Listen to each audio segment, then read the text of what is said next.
Part 1, The Call for Revenge. December 7, 1941. The calm Sunday morning at Pearl Harbor had been shattered by the rising sun and the scream of engines. Japan's surprise attack left the Pacific Fleet burning, battleships overturned, and thousands of sailors dead. The United States, once distant from the war, now stood in shock, humiliated and enraged. In Washington, President Franklin D. Roosevelt demanded action, something that would show the American people that Japan was not invincible. But the question was, how? The Pacific was vast. Japan's homeland lay thousands of miles beyond the range of any bomber the United States possessed. To strike Tokyo itself seemed impossible. Then, in a quiet office in Washington, a man named James Harold Doolittle, a test pilot, aviation pioneer, and lieutenant colonel, proposed something daring. He looked at a map of the Pacific, his eyes tracing from the coast of California to the Japanese mainland. His idea was almost insane. Launch Army bombers from an aircraft carrier. Sir, Doolittle told General Hap Arnold, we can make it work. If we can get B-25s off the deck, we can hit Tokyo. Arnold stared at him. No one's ever launched bombers from a carrier, Jimmy. Doolittle smiled slightly. Then we'll be the first. The impossible plan. The plan, once approved, would require precision, secrecy, and luck. 16 B-25 Mitchell bombers, medium-sized twin-engine aircraft, would be stripped down to reduce weight, extra guns removed, fuel tanks expanded. Each crew would train in secret at Eglin Field, Florida, under Doolittle's direct supervision. They practiced short takeoffs, simulating the narrow deck of a carrier. They learned to fly low over the ocean, to avoid radar, and to navigate without radio contact. In early April 1942, the chosen aircraft were loaded aboard the USS Hornet, CV-8, a new aircraft carrier departing from Alameda, California. The crew of the Hornet, sworn to silence, watched in disbelief as Army bombers, not naval planes, were rolled onto their flight deck. A sailor muttered, "What the hell are we supposed to do with those things?" Captain Mark Mitcher, commander of the Hornet, simply replied, "We're going to Tokyo." Into the Pacific. On April 2, the Hornet sailed west, joined by Task Force 16, commanded by Vice Admiral William Bull Halsey, aboard the USS Enterprise. 4 days, the task force steamed across the Pacific, maintaining strict radio silence. Every man aboard knew this was no ordinary mission. The weather turned rough. Sea spray lashed over the decks as the two carriers cut through the waves. The airmen spent their time checking their bombs, studying maps, and quietly writing letters they might never send. Doolittle walked among his men, confident, calm, but carrying the weight of responsibility. "We've got one shot," he told his co-pilot, Richard Cole. "If we miss, it won't just be a failed raid, it'll be a message that we're afraid to strike back."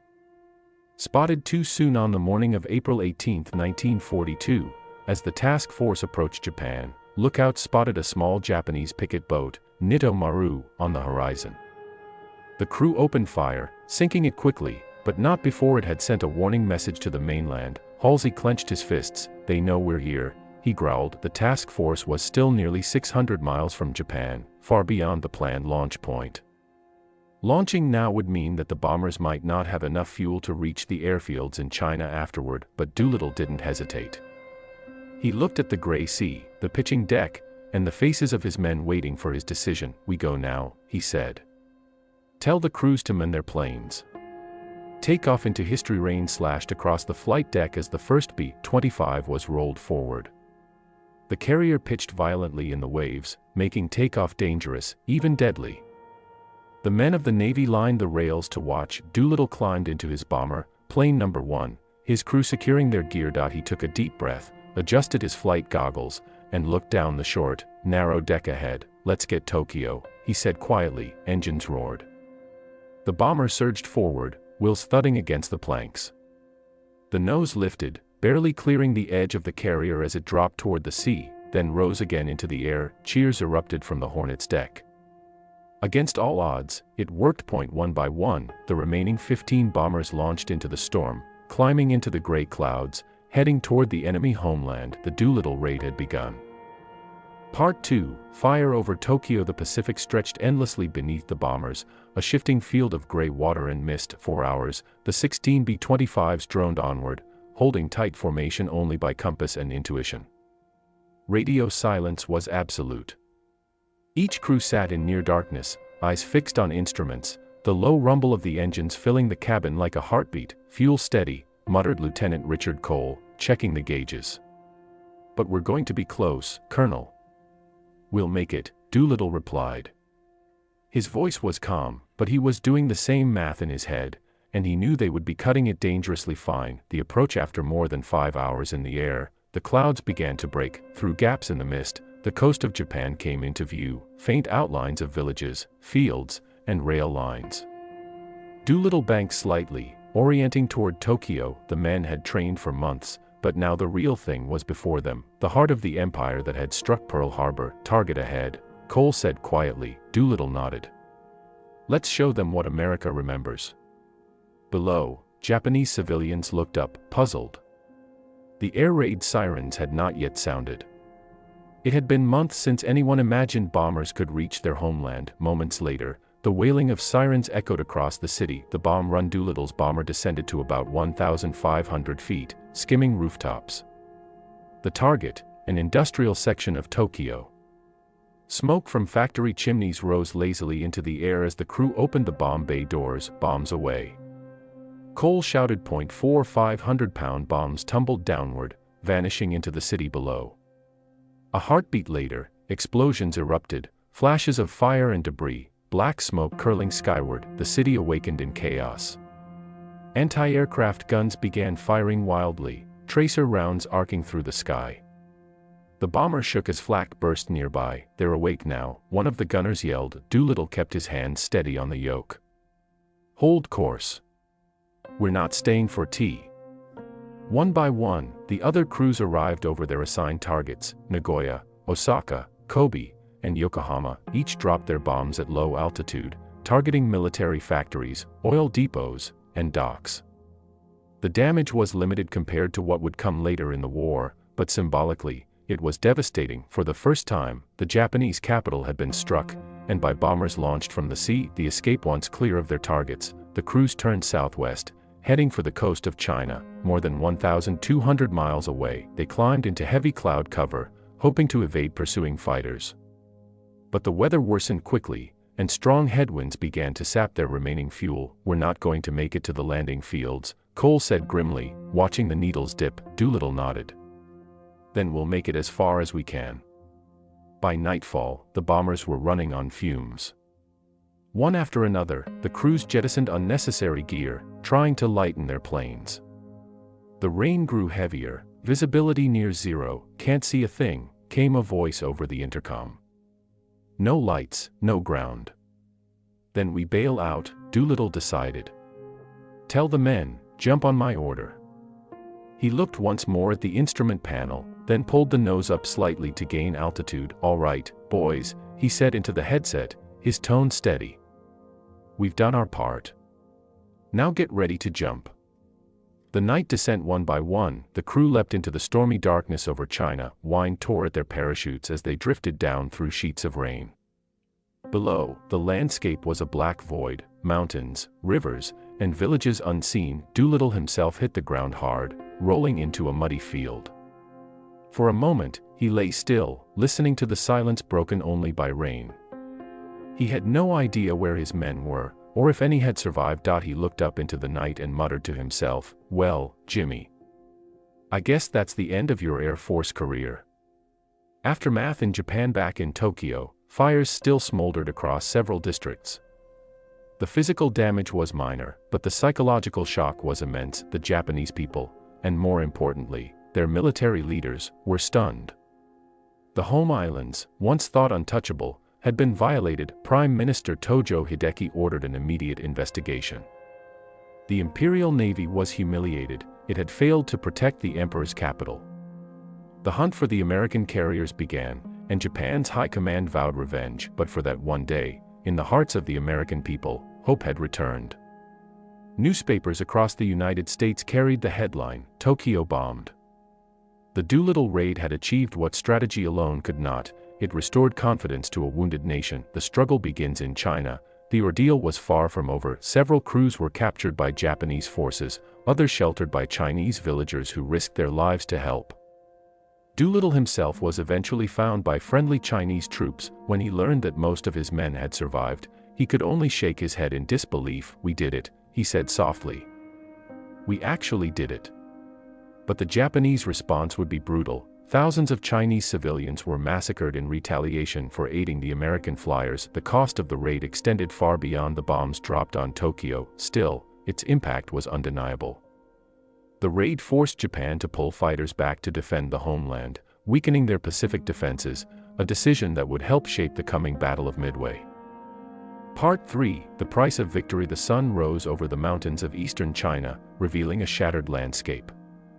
Wreckage of bombers lay scattered across valleys and rice fields.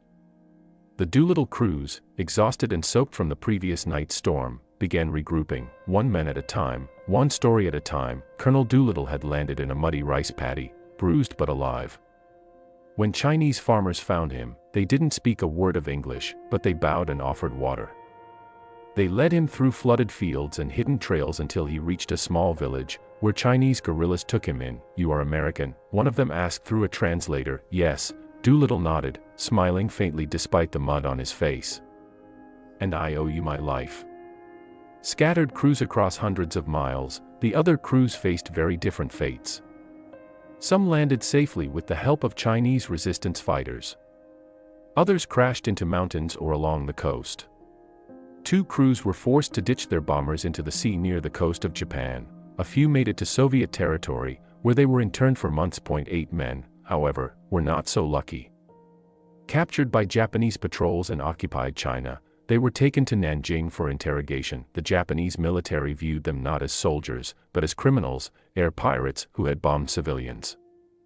The interrogations were harsh, the imprisonment brutal. Lieutenant Robert Meader, one of the captured crewmen, wrote in a secret note smuggled to another prisoner, "We did our duty. Whatever happens, I am proud to have flown with Doolittle." In October 1942, after a show trial, 3 of the airmen, Lieutenants Dean Hallmark, William Farrow, and Corporal Harold Spatz, were executed by firing squad. Their deaths were kept secret from the outside world for the remainder of the war. Doolittle's return. Meanwhile, in Chongqing, Doolittle and a handful of survivors were flown back to safety. He expected to face court-martial. The raid had caused limited physical damage, and all 16 bombers had been lost. To a perfectionist like Doolittle, that was failure. As he boarded the transport back to the United States, he confided to a fellow officer, "When we get home, they'll probably demote me. Maybe court-martial me for losing every damn plane." But he was wrong. When he landed in Washington, he was greeted as a hero. The press hailed him as the man who had given America back its spirit. President Roosevelt personally promoted him to brigadier general and awarded him the Medal of Honor. "General Doolittle," Roosevelt said with a smile, "you have done more than bomb Tokyo. You have given our people hope." Japan's reaction. In Japan, the mood was entirely different. The Doolittle raid had humiliated the Imperial Navy. The government censored all news of the bombing, but word still spread quietly among the population. Japan was not invincible. The attack deeply angered Admiral Isoroku Yamamoto, architect of Pearl Harbor. He vowed to eliminate America's carrier forces once and for all. "We must lure them out and crush them," Yamamoto told his staff. This decision would directly lead to the Battle of Midway. 2 months later, a clash that would change the course of the entire Pacific War. Ironically, the small, symbolic raid had triggered one of the most decisive naval battles in history. The hidden cost. But while the raid lifted American morale, it brought devastation to China. In retaliation for aiding the Doolittle crews, Japanese forces launched a massive punitive campaign across Zhejiang and Jiangxi provinces. Entire villages were destroyed, thousands of civilians were executed, and even more died from disease and starvation that followed. The Chinese nationalist government estimated later that over 250,000 civilians were killed. Doolittle, who learned of this years after the war, was devastated. "We never imagined they'd pay such a price," he said quietly in an interview decades later. "We wanted to strike the enemy, not the innocent." It was a grim reminder that even acts of courage could carry heavy shadows. The survivor. As for those who made it home, life would never be the same. They were honored with parades, medals, and handshakes, yet haunted by memories of the men who didn't return. They formed a brotherhood, meeting every year to remember the raid and those who fell. Doolittle continued to serve, leading bomber commands in North Africa and Europe, becoming one of the most respected officers in the U.S. Army Air Forces. Yet he always spoke humbly of the raid. "It wasn't me," he would say. "It was the boys who took off from the deck knowing they might not come back." The legacy grows as the war raged on. The story of the Doolittle Raid spread across America. It became a symbol of defiance, proof that even after Pearl Harbor, the U.S. would fight back. Posters and newsreels celebrated the Tokyo Raiders. Schools taught children their names, but beyond the propaganda, there was a quieter truth, a moment when ordinary men faced impossible odds, not for glory, but for something far simpler, revenge and hope. Their flight over Tokyo did not cripple Japan's war industry, but it shook its confidence. It gave the Allies the courage to believe they could strike anywhere, and win. Part 4, Legacy of the Raiders. The war ended in August 1945, 3 years after the Doolittle Raid. When Japan surrendered, cities lay in ruins, fleets rested on the ocean floor, and millions mourned their dead. Yet for the men who had taken part in that daring flight in April 1942, the end of the war was not just victory, it was survival against all odds. General James H. Doolittle, once the man who believed he would be court-martialed, stood now among the most decorated officers in American history. But he rarely spoke of glory. To him, the raid was never about revenge alone, it was about proving that the impossible could be done. "Courage," he once said, "is doing what you're afraid to do. There can be no courage unless you're scared." Those words would become the spirit of the Raiders. The post-war years after the war, Doolittle left active service but remained a national icon. He advised presidents, led research in aviation technology, and helped lay the foundation for America's aerospace future. But every April, his thoughts turned back to that stormy morning on the USS Hornet, to the men who climbed into those bombers, knowing they might never return. The surviving Raiders stayed in touch, writing letters, attending reunions, and remembering the friends they lost. Each year, they gathered in a different city, carrying a set of 80 silver goblets, one for every man who flew on the raid. At each reunion, the living Raiders would toast the fallen. When one of them died, his goblet was turned upside down, a silent salute to his final flight. By the 1980s, their numbers had grown small, but their bond remained unbroken. The search for the past decades later, explorers and historians began searching for the lost aircraft, the wreckage of the Hornet, and traces of the raid scattered across the Pacific. In 2017, a team led by Paul Allen, co-founder of Microsoft, discovered the wreck of the USS Hornet deep in the South Pacific, resting nearly 17,000 feet below the surface. The images of the ship, preserved in the cold darkness, sent a wave of emotion across the world. For veterans and historians alike, it was like seeing an old friend again. The ship that had carried America's hope into battle. Inside one of the hangars, the ghostly outlines of aircraft could still be seen, silent reminders of a time when the impossible became real. The final reunion. By 2013, only 4 Raiders were still alive. That April, they held their final public reunion at the National Museum of the U.S. Air Force in Dayton, Ohio. Thousands attended, veterans, historians, families, and admirers. The 4 men stood before the display of their silver goblets and a bottle of Hennessy cognac, sealed in 1896, the year of Doolittle's birth. The tradition was that when only 2 Raiders remained, they would open the bottle and drink one final toast. But that day, they chose to pass the honor to history itself. Standing beneath the suspended silhouette of AB 25 Mitchell, they saluted the memory of their brothers, and the mission that had defined their lives. "Gentlemen," one of them said, voice trembling, "we did our duty. We showed the world that America would never quit." A quiet applause filled the hangar. It wasn't just respect, it was gratitude. The meaning of the raid. Modern historians often describe the Doolittle Raid as militarily minor, but psychologically monumental. In strictly strategic terms, the damage to Japan was minimal. But in morale, it was seismic. It restored the faith of a wounded nation. It forced Japan into rash decisions, most notably the attack at Midway, that would lead to its downfall.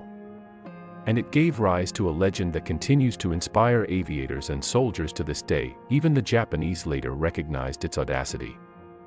Many surviving Japanese officers admitted their respect for the men who had dared such a mission. "It was," one of them said decades later, the kind of courage we could understand.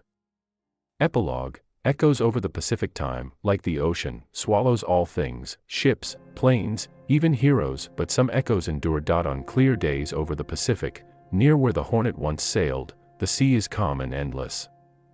Fishermen still talk of strange shapes that appear briefly beneath the waves, the outlines of wings, the glint of metal, the whisper of engines from long ago. Perhaps it is only the imagination of men who remember history. Or perhaps, somewhere deep beneath those waters, the ghosts of 16B-25s still fly, forever bound for Tokyo, their engines humming through eternity. For the men of the Doolittle Raid, courage was not the absence of fear, but the will to act in spite of it. Their flight across the Pacific remains one of the most daring and defining moments of the Second World War, a testament to the unbreakable human spirit.